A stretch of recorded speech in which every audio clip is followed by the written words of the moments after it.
오늘 하나님의 말씀은 신약성경 마태복음 15장 21절로 28절까지 말씀입니다.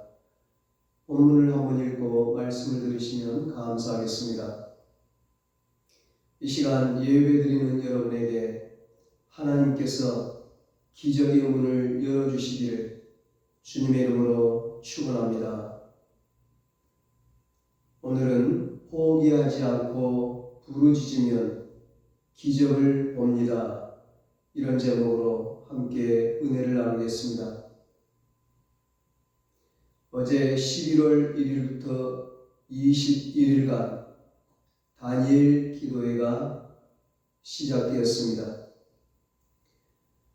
다니엘 기도회는 다니엘이 바벨론에서 포로 생활하면서 하나님께서 보여주신 환상을 보고 예루살렘 성전의 재건과 온전한 회복과 구원을 위해 21일 동안 금식기도한 것에 유래합니다. 21일 동안 먹지 않고 금식하며 계속 기도했다는 것은 응답받을 때까지, 문제가 해결될 때까지 포기하지 않고 기도에 생명을 걸었다는 것입니다. 그래서 마침내 응답을 받고 구원을 얻고 회복을 얻고 하나님의 기적의 역사를 보게 되고 하나님의 축복을 누리게 된 것입니다.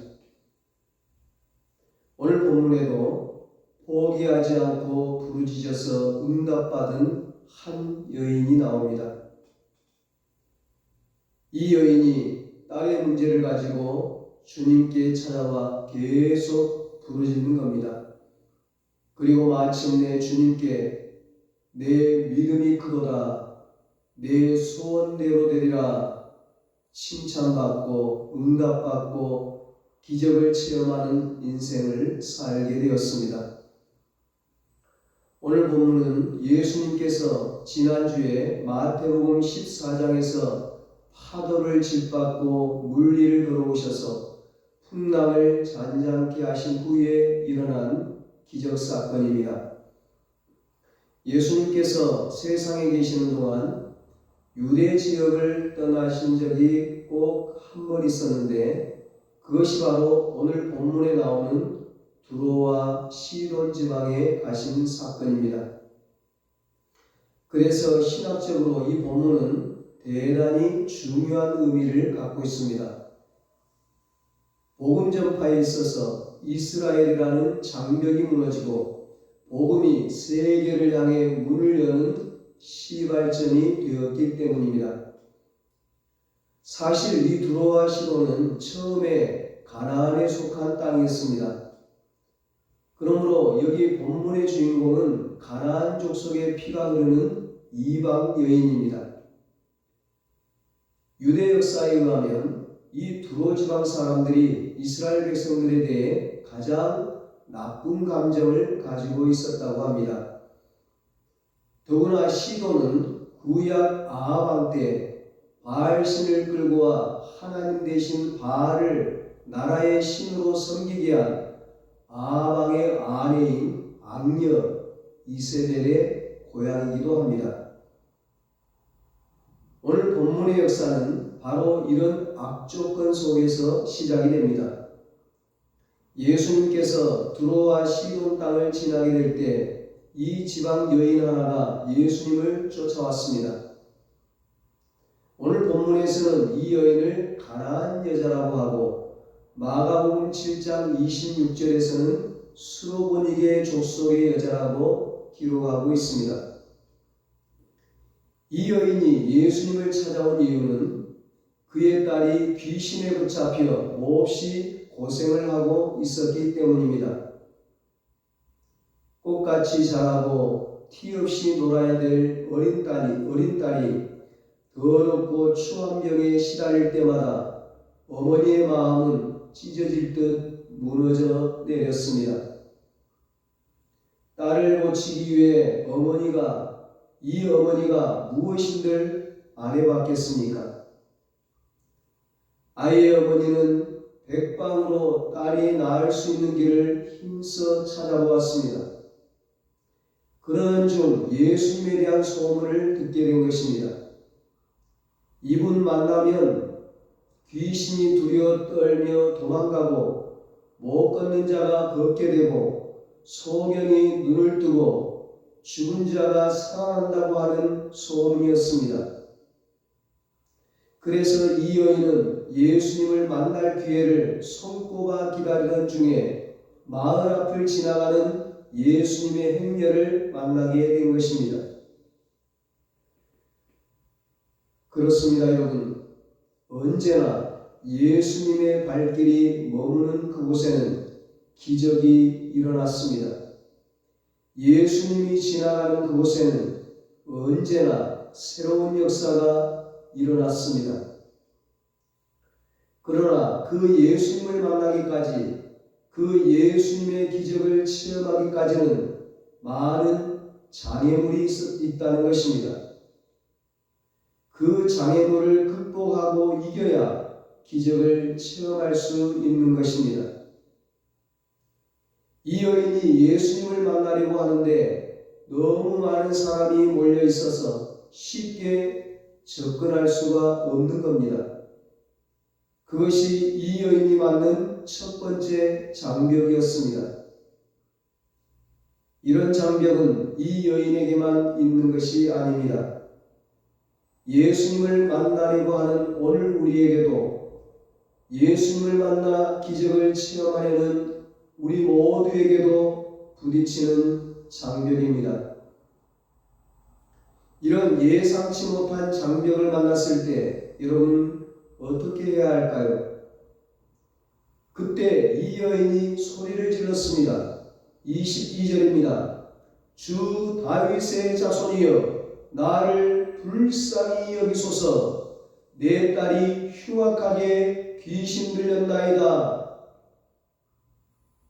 여러분, 딸아이가 미친 것이 뭐가 자랑이라고 큰 소리로 부르짖습니까? 내 딸아이가 귀신 들렸습니다. 내 딸아이가 미쳤습니다. 동네 사람이 다 알도록 큰 소리로 부르짖는 것이 결코 쉬운 일이 아닙니다. 그러나 이 여인은 알았습니다. 주님 앞에 내 형편, 내 있는 모습 그대로 내어놓으면 주님이 나를 만나주신다. 내 무거운 짐, 아픈 모든 것들을 들고 주님 앞에 가면 주님이 해결해 주신다. 이것이 기도의 시작이요 주님을 만나는 출발점이라는 사실을 알았기 때문이었습니다. 그 믿음으로 이 여인은 내 딸이 흉악한 귀신이 들렸나이다 소리 질렀습니다. 이토록 간절히 예수님을 찾고 부르짖었다면 예수님께서 마땅히 두 손 들고 반갑게 맞아주어야 하지 않습니까? 그러나 이에 대한 제자들의 태도는 너무나 잔인했고 예수님의 반응은 냉담하기까지 했습니다. 예수님의 귀는 언제나 불쌍한 사람들의 부르짖음을 들었던 귀가 아니었습니까? 예수님의 입술은 언제나 상처받은 영혼들의 아픔을 어루만져주고 위로하던 입술이 아니었습니까? 그러나 유독 이 가나안 여인에게만은 아무런 반응조차 보이지 않으신 것입니다. 만약에 여러분이 이런 상황에 부딪혔다면 어떻게 했을 것 같습니까? 대부분 많은 사람들이 낙심하며 돌아섰을 것입니다. 이분이 소문에 듣던 자비와 사랑이 많다던 그분이란 말인가? 이분이 정말 하나님의 아들이란 말인가? 하나님이 살아계시다고 한다면 어떻게 이럴 수가 있는가? 원망하고 불평하며 돌아설 만하지 않습니까? 여러분, 왜 예수님은 침묵하셨을까요? 예수님은 바로 이 여인이 가진 작은 믿음의 씨가 자라기를 기다리고 계셨던 것입니다. 이 여인이 축복을 받는 것보다 더 중요한 것은 받은 축복을 잘 관리하는 믿음의 그릇이 준비되기를 주님은 기다리고 계시다는 사실입니다. 그런데 장벽이 여기서 끝나면 얼마나 좋습니까? 장벽 하나를 넘고 나니까 또 다른 장벽이 앞을 가로막고 있는 겁니다. 예수님의 냉담은 침묵에서 그치지 않았습니다. 이 여인은 두 번째 장벽을 만나게 됩니다. 주님은 또다시 찬물을 끼얹듯 충격적인 말씀을 하십니다. 24절입니다. 나는 이스라엘 집에 잃어버린 양 외에는 다른 데로 보냄을 받지 아니하였노라. 아마 이 정도에서 대개의 사람은 다 포기하고 맙니다. 그러나 첫 번째 장벽에서 부르짖기만 하던 이 여인은 두 번째 장벽이 가로막자 오히려 한 걸음 더 다가섰습니다. 밀어내면 밀어낼수록 더 다가와 주님 앞에 애원했습니다. 제자들의 냉대도 예수님의 침묵도 이 여인의 열심을 꺾지는 못했습니다. 주님의 거절과 냉대도 이 여인을 물러서게 하지 못했습니다. 우리가 기도할 때, 우리가 신앙생활할 때 이러한 믿음이 필요합니다. 물러서지 않는 믿음, 포기하지 않는 믿음이 결국 응답을 받고 기적을 체험하는 것입니다.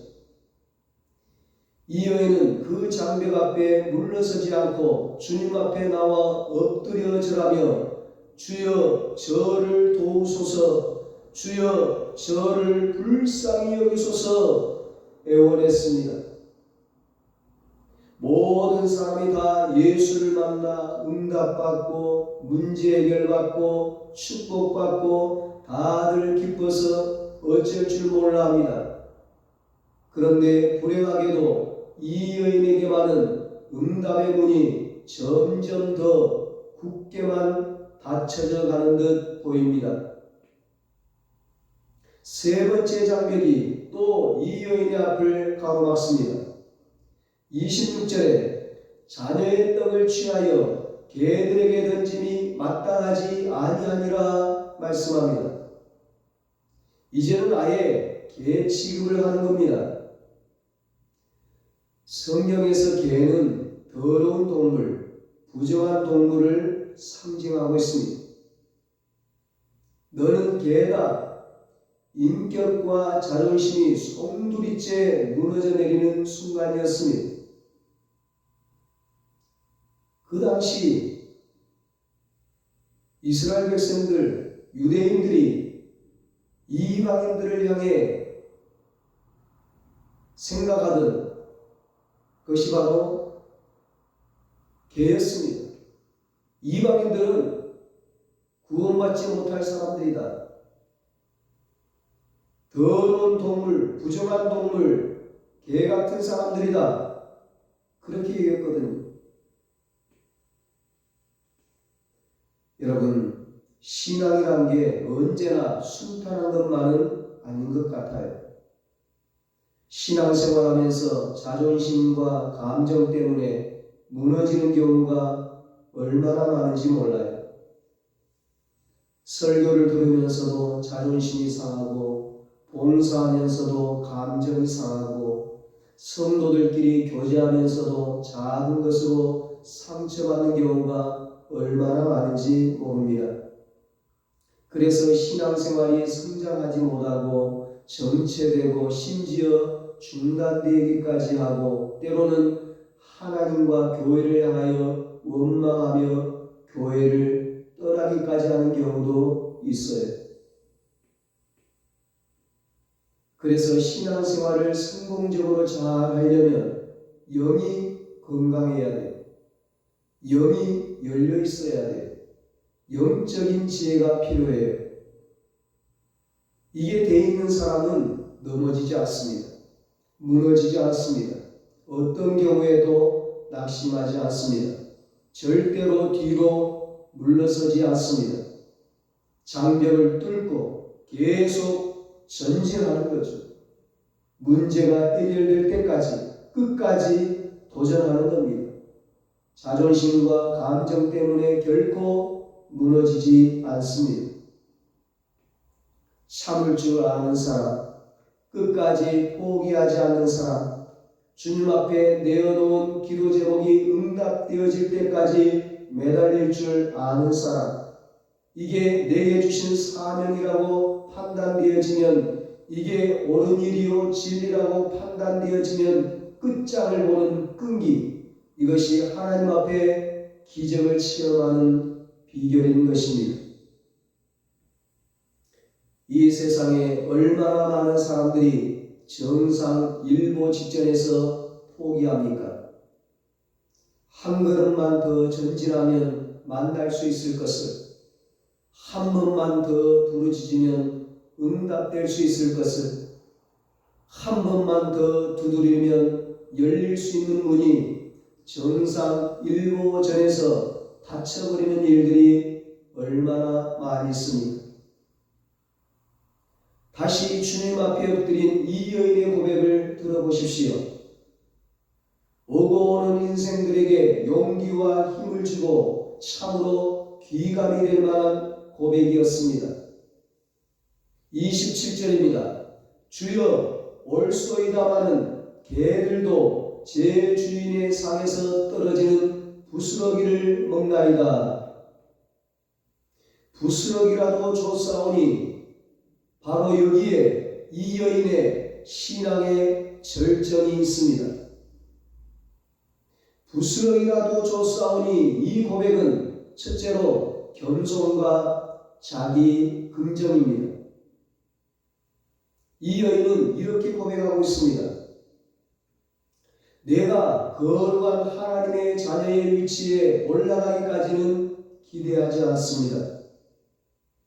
그러나 개가 되어서라도 주님의 긍휼을 덧입을 수만 있다면, 주님의 부스러기라도 얻을 수만 있다면 나는 그것으로 만족하고 행복할 수 있을 것입니다. 겸손한 사람은 주님 앞에서 주여 올소이다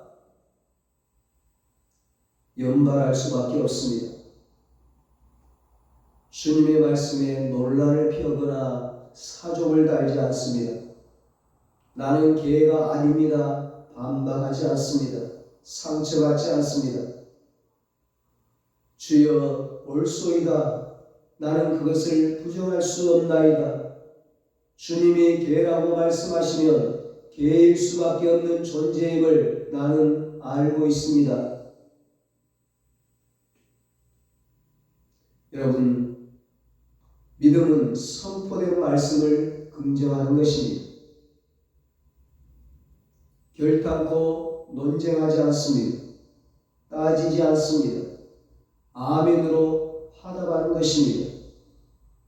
하나님의 말씀이 내 경험과 이성과 자존심에 맞지 않아도 주여 올소이다를 연발하는 것, 아멘으로 받아들이는 것, 이것이 바로 신앙이라고 하는 것입니다. 용기를 주든지 실망을 주든지, 책망하시든지 위로하시든지, 응답을 주시든지 침묵하시든지, 살리시든지 죽이시든지, 거두시든지 다시 돌려주시든지, 높여주시든지 낮추시든지 주여 올소이다 고백하는 것, 이것이 바로 믿음이라고 하는 것입니다. 주여 올소이다마는 개들도 제 주인의 상에서 떨어지는 부스러기를 먹나이다. 진정한 긍정과 순종은 내 뜻과 하나님의 뜻이 다르고 내 뜻과 내 지도자의 뜻이 다를 때에 순종하고 아멘하는 거기에 진가가 나타나는 것입니다. 부스럭이라도 줬사오니 이 고백은 둘째로 돌아설 수 없는 열심입니다. 어떤 난관이 있어도 포기하지 않는 자세입니다. 열심이라는 것은 우리 삶의 인생의 사역의 엔진과도 같은 것이죠. 아무리 좋은 자동차라 할지라도 엔진에 불이 붙지 않으면 꼼짝하지 않습니다. 바로 본문의 가나안 여인에게는 이런 열심이 있었습니다. 열심은 사람만 감동시키는 것이 아니고 지성이면 감천이란 말처럼 하늘을 감동시키고 주님을 감동시켰습니다. 첫 번째 장벽, 두 번째 장벽, 세 번째 장벽에도 포기하지 아니하고 주님 앞에 그 열정을 보여드릴 때 여인아 내 믿음이 크도다 내 소원대로 될지어다 주님께서 말씀하셨습니다. 사랑하는 여러분, 하나님이 함께할 때에 우리는 연약하지만 강할 수 있습니다. 하나님은 강하신 분이십니다. 하나님은 약한 자를 강하게 하시는 분이십니다. 하나님은 천지를 만드신 분이시고 역사를 운행하시는 역사의 주인이 되시는 분이십니다. 그러므로 나는 불가능하지만 그분이 함께할 때 우리는 불가능을 돌파할 수 있는 것입니다. 그 어떤 장벽도 다 뚫을 수 있는 것입니다. 생각지도 못했던 일이 일어나게 되는 것입니다. 한 번도 경험해보지 못한 일들이 여러분의 생애 가운데 일어나게 되는 것입니다. 부스럭이라도 줬사오니 이 고백은 세 번째로 주님이 베푸시는 부스럭이라면 그 부스럭이만으로도 넉넉하다는 믿음입니다. 소풍을 가거나 야외에 나가 밥을 먹을 때 종종 그런 광경을 봅니다. 우리가 과자 부스러기도 흘리고 밥풀도 흘리고 생선 토막도 땅에 흘립니다.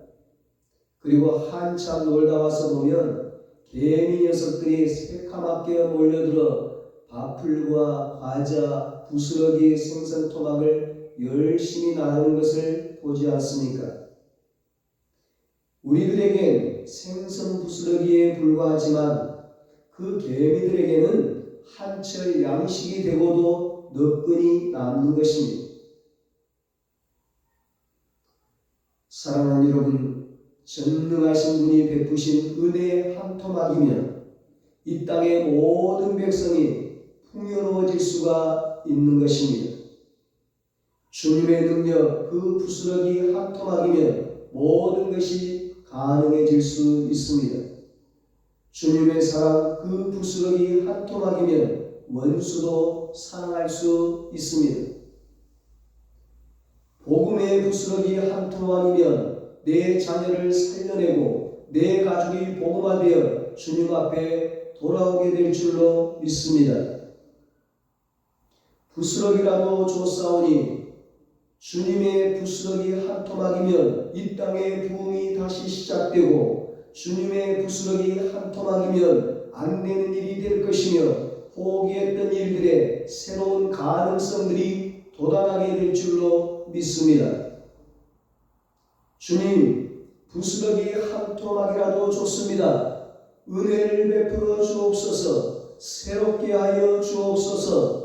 이 가나안 여인은 비록 개 취급당하는 이방 여인이었지만 그것 때문에 상처받고 시험 들고 좌절하지 않았습니다.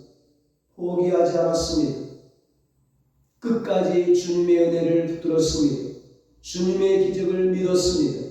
그리고 마침내 기적을 체험하게 되었습니다. 28절입니다. 이에 예수께서 대답하여 이르시되 여자여 내 믿음이 크도다 내 소원대로 되리라 하시니 그때로부터 그의 딸이 나으니라. 아멘. 사랑하는 여러분, 나라도 가정도 교회도 개인도 어렵고 힘든 시대를 보내고 있습니다. 그래서 인생을 포기하는 사람들도 많습니다. 그 어느 때보다 여기 가나안 여인의 믿음이 필요한 때입니다. 주님이 여러분 곁을 지나고 계십니다. 그분을 붙드십시오. 그분께 부르짖으십시오. 포기하지 않고 부르짖으면 반드시 기적을 봅니다. 이번 다니엘 기도회를 통해 이런 은혜를 경험하게 되시기를 예수님의 이름으로 축원합니다.